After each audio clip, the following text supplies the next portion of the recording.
constitution. The second point is constitution gives a specification of decision-making powers.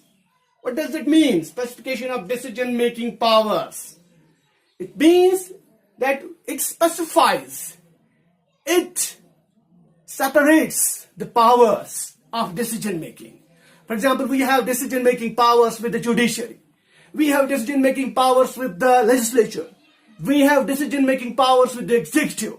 So these are different organs of the government.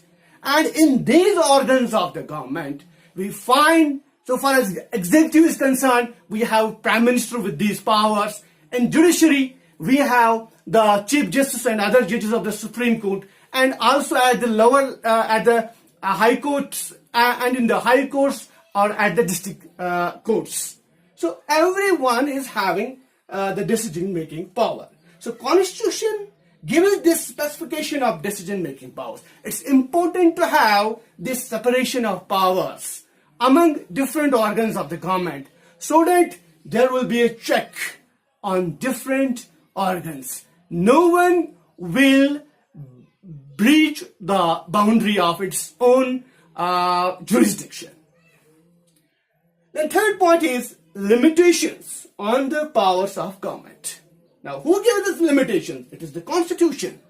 So, Constitution, it is written in the Constitution that there are limitations on the powers of the government. If there will be no limitation on the powers of the government, then we will say that the society, the state is being ruled by a dictator. Because we know that in dictatorship, there is no limitation on the powers of the executive. He himself takes all the powers, whether judiciary, executive, or legislative. So, limitations on the powers of the government, which are very much important.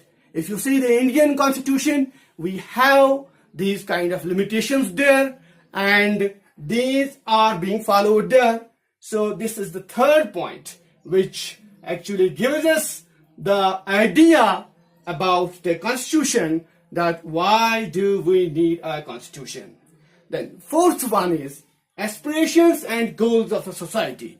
So Constitution gives us aspirations and goals of a society.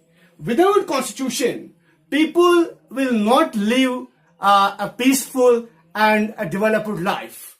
Because if you see that the people have some goals with their states, because if you see the meaning of the state, why the states have been formed, if you see the idea of the state, why the states have been formed, you will find that the purpose of the state is to have welfare for the people.